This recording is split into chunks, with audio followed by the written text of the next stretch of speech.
ঢাকা সহ বাংলাদেশের ৪৫টিরও বেশি জেলার উপর দিয়ে এখন তাপপ্রবাহ বয়ে যাচ্ছে। একই সাথে দিনের গড় তাপমাত্রা কয়েক ডিগ্রি বেড়ে গিয়েছে বলে জানিয়েছে আবহাওয়া অধিদপ্তর। ফলে তীব্র গরম অনুভূত হওয়ার সাথে সাথে সারা দেশে এখন জনজীবন বিপর্যস্ত হয়ে পড়েছে।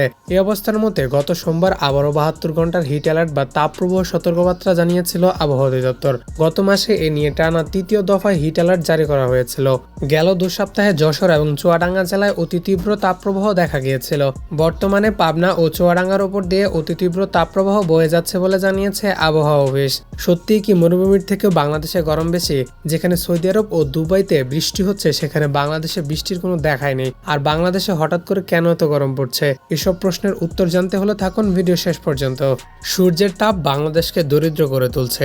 বর্তমান সময়ে আমাদের দেশের জনসংখ্যার ৭৫% অর্থাৎ 4 জনের মধ্যে 3 জন শারীরিক শ্রম সম্পর্কিত কাজ করে। খামার, ভবন নির্মাণ, রাস্তার ধারে স্টল স্থাপন এবং কিছু জিনিস বিক্রি করে। এই কাজ কখন হয়? সকালে ও বিকালের দিকে, অর্থাৎ প্রচন্ড গরমে। কিন্তু কিছুদিন আগে ইন্টারনেটে দেখা যায় প্রচন্ড গরমে কৃষকরা রাতে ধান কাটছে।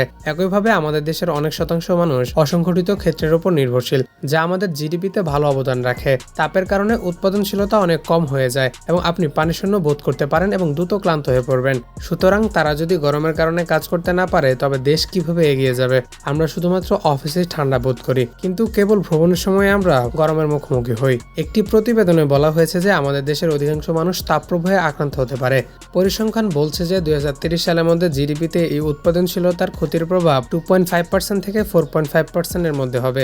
আপনি হয়তো ভাবতে পারেন গরম পড়লে এসি চালু করবেন, কিন্তু এসি তাপ কমায় না, এসি তাপ বাড়ায়। কিভাবে? কারণ এসি বিদ্যুতে চলে এবং বাংলাদেশ ও ভারতের মতো কিছু রাষ্ট্রে বেশিরভাগ বিদ্যুৎ আসে তাপ বিদ্যুৎ কেন্দ্র থেকে, যেমন কয়লা। এগুলো পুড়ে দিলে কার্বন নিঃসৃত হয় এবং দূষণও বৃদ্ধি পায়। আসুন ইন্টারন্যাশনাল এনার্জি অ্যাসোসিয়েশনের তথ্য দেখি। তাদের ওয়ার্ল্ড এনার্জি রিপোর্ট ২০২৩ এ ভারতে এসি ব্যবহার সম্পর্কে একটি আকর্ষণীয় অন্তর্দৃষ্টি রয়েছে।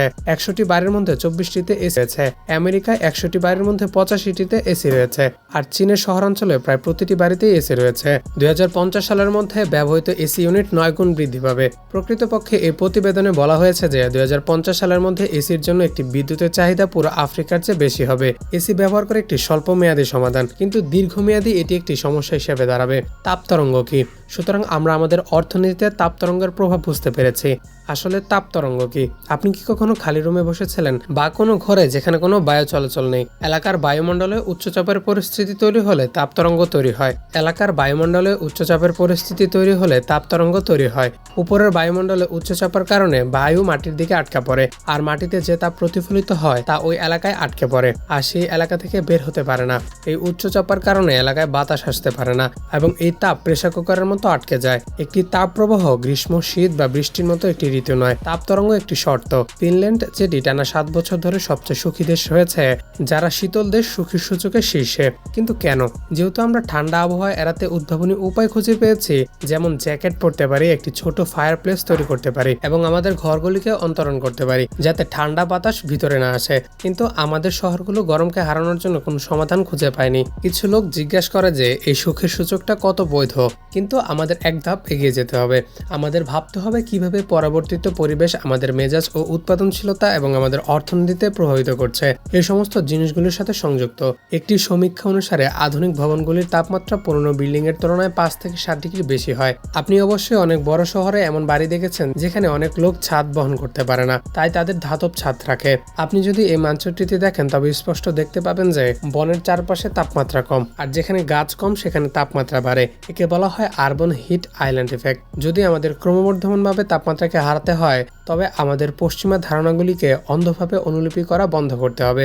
আমরা পশ্চিমাদের কাছ থেকে যে জিনিসগুলি পুরোপুরি শিখি, যে জিনিস আমাদের উচিত নয়। উদাহরণস্বরূপ এই নিউ ইয়র্কের আকাশরেখাটি পর্যবেক্ষণ করুন। এখানে আপনি দেখতে পাচ্ছেন অনেকগুলো কাচের বিল্ডিং। এই লম্বা কাচের বিল্ডিংগুলি কর্পোরেট সাফল্য অর্জনের জন্য এই ধরনের বিল্ডিংগুলি একটি অফিস থাকার প্রয়োজন বেড়ে যায় এবং এইভাবে একই অনুলিপি করা হয়েছিল। এটি কতটা বোকামি তা আপনি বুঝতে পারছেন।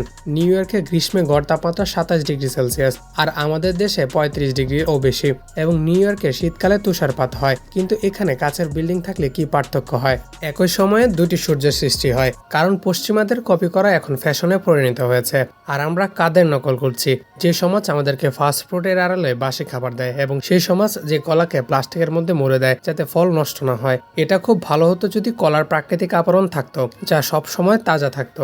যারা প্রকৃতিতে এত সম্মান করে যে তারা গাছকে কেটে টিস্যু পেপার তৈরি করে এবং তারা বিষ্ঠা পরিষ্কার করতে ব্যবহার করে। পর্যাপ্ত পানি থাকা সত্ত্বেও এটি সহজেই পাওয়া যায়। পশ্চিমা থেকে অনেক কিছু শেখার আছে।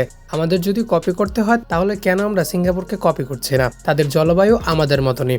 একটি আম গাছ সারা জীবনে 271 টন অক্সিজেন উৎপন্ন করে এবং 41 টন কার্বন শোষণ করে। 5টি এসি 1000 ঘন্টা ব্যবহার করলে অনেক পরিমাণে কার্বন নির্গত হয়। গ্রীষ্মকালে সবাই আম খায়, কিন্তু আম গাছ কয়জন লাগায়? গাছ কি একমাত্র রাস্তা তাপ কমানোর জন্য? প্রশ্ন রইল আপনার কাছে। কমেন্ট করে জানিয়ে দিবেন আপনার মতামত।